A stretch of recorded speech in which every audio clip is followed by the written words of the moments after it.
So this is PDH with Love on Tour, and behind me there is the Emerald Princess.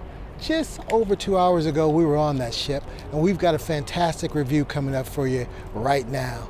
Roll the credits.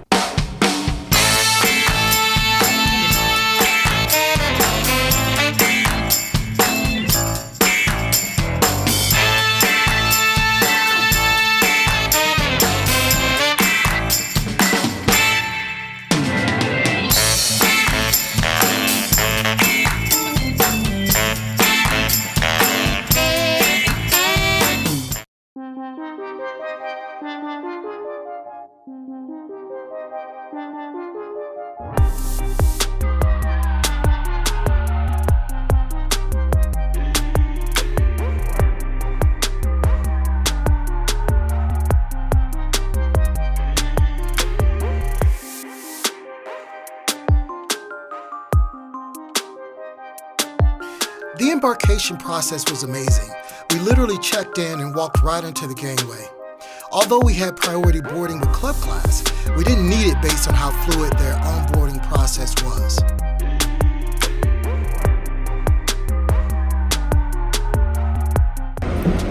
I like princess. Princess makes me feel like a princess because I am literally walking right on. Leaving the port wasn't very picturesque, as San Pedro is full of industrial shipping, but that didn't stop people from getting their party on and getting their groove on. Grooving.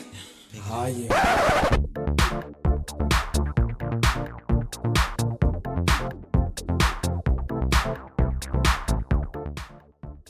It took us about 20 minutes from the time we got out of our Uber to walking on the ship. Now that's never happened to us before. All right, so this is PDH with Love on Tour. This is us leaving the port. So we're getting ready to have this cruise for 4 days, 3 nights up to Vancouver, BC. Wifey's excited, I'm excited. I want to see what Princess Cruise has to offer. Stay tuned, we'll give you the scoop.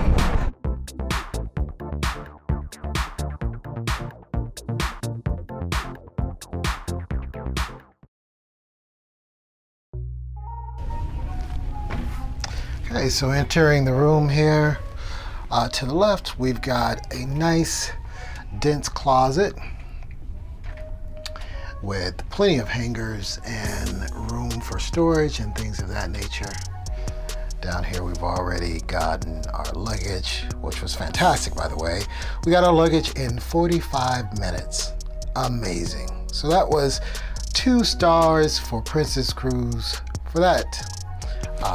Here we've got a closet and a safe, also some cubby spaces.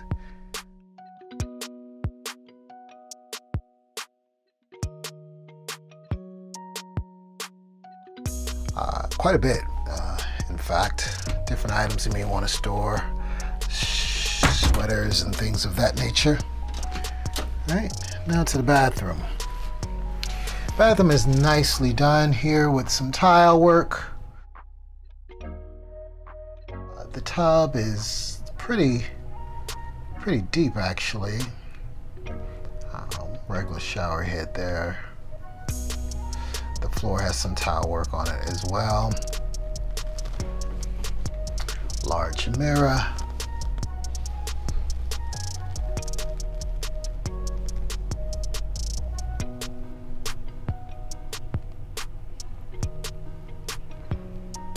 All right, we've got a plug over there in the wall. So again, as I said, this is a mini suite. So it is the club class mini suite.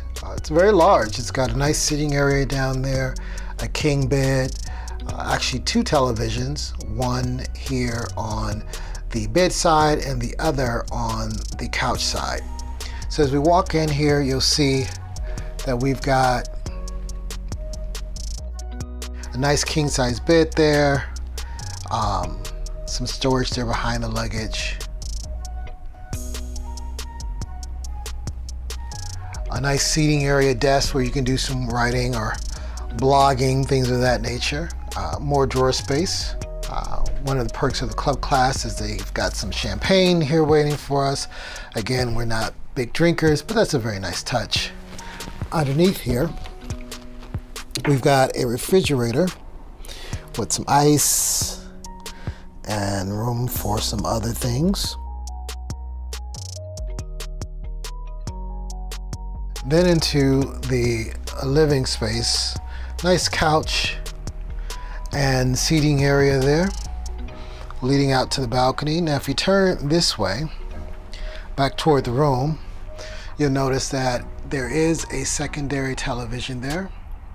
So if you're sitting on the couch and you want to get updated on the day's events, things of that nature, you can do that there.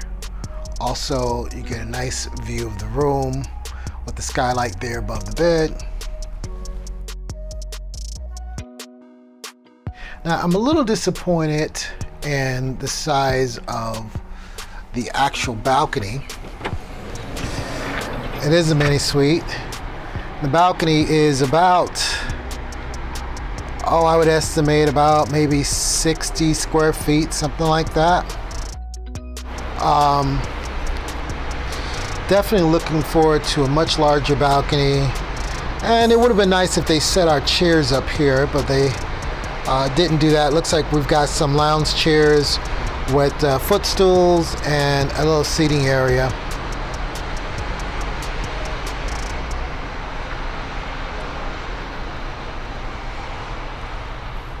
So it's a nice room, it's clean, a little bit dated as you can see with the gold accents here, even on the light fixtures.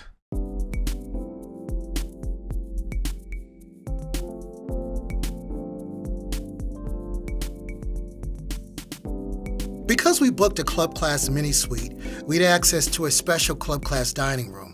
And let me just say, if you can do it, it's absolutely worth it. Most times we found the dining to be full of great variety and delicious options, like the Alfredo fettuccine, which was one of my favorites. We were also able to get a seat by the window pretty much every time we came. And you get to see friends that you make along the way, because typically all the people sit in the same area.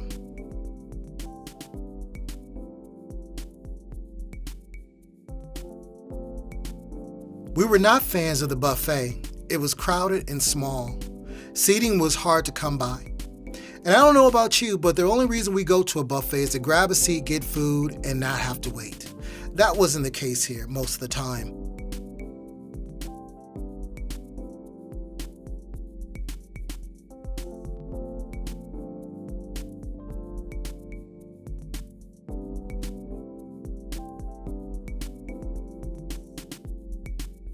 And as I was exploring the ship, I saw this line. And when I investigated, I found out it was the line to the regular dining room. There's no way I'd wait in a line that long just to get dinner. So again, if you can do the club class on this particular ship, I suggest it. We also had the occasion to dine at the Crown Grill, their specialty restaurant. The atmosphere was relaxing and the service was remarkable. The food was spectacular.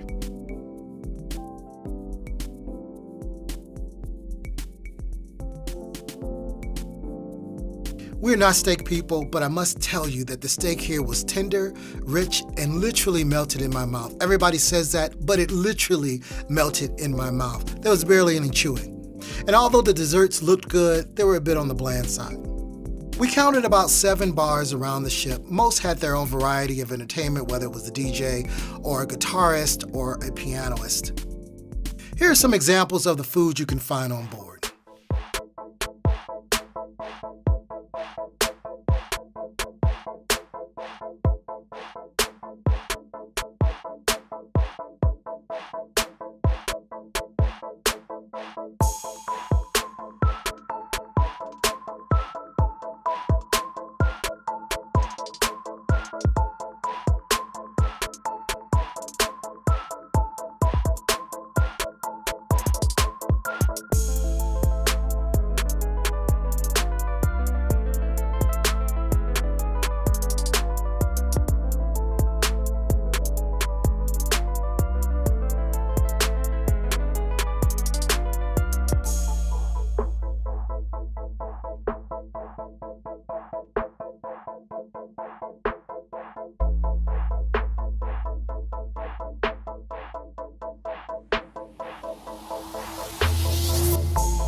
entertainment on the ship was very basic, which is not uncommon on older ships.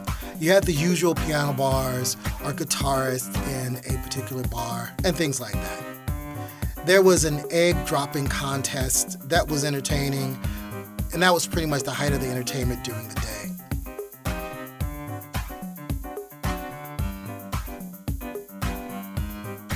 Magic to Do was their big show and was written by the same composer who did Wicked and some other big Broadway-style shows. The show was entertaining, but very short at 45 minutes.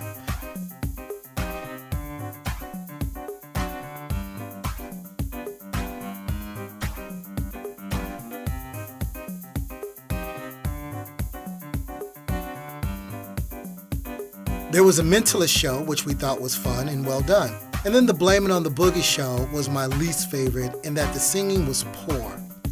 When you take on the likes of Michael Jackson, Donna Summers, and the Doobie Brothers, those pipes better be up to snuff. Choreography and the costumes were very well done. Maybe they could have given me a call. Check it out. I guess you say, what can make me feel this way, my girl? Talking about my girl, ooh.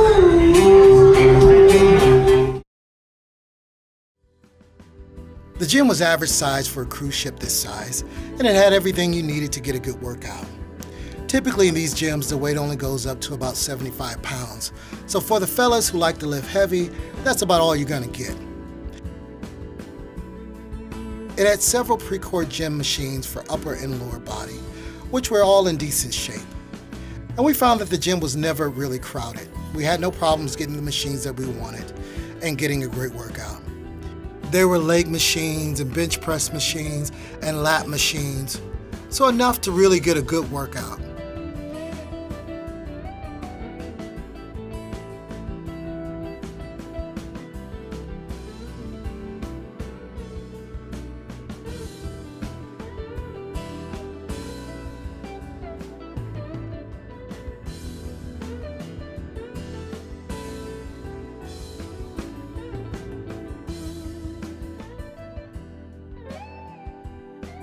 I try to always get a weight workout in at least half of the days that I'm on the ship to counteract all the lounging and eating.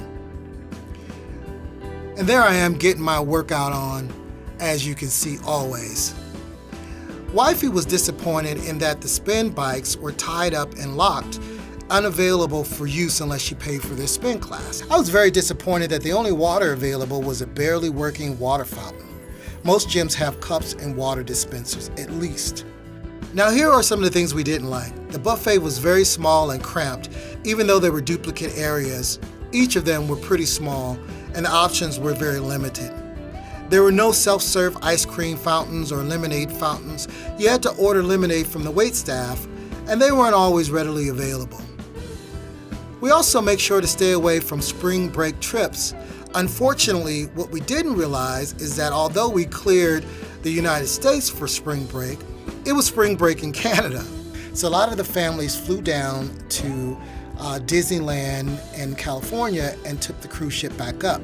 So the ship was extremely crowded and there were tons of kids on the ship, and we took this trip in March.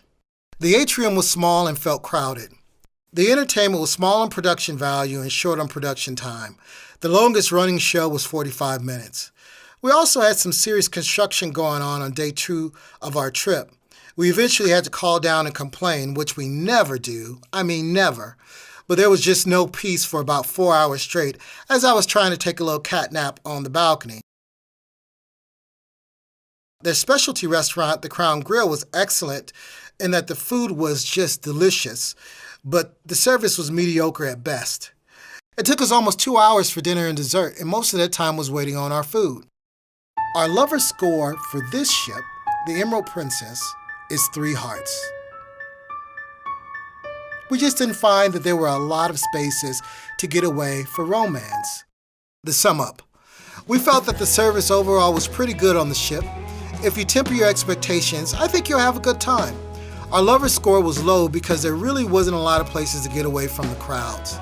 And some of the dining at night wasn't very romantic, and they didn't have a lot of romance in general on the ship. The entertainment was pretty basic and was short in duration.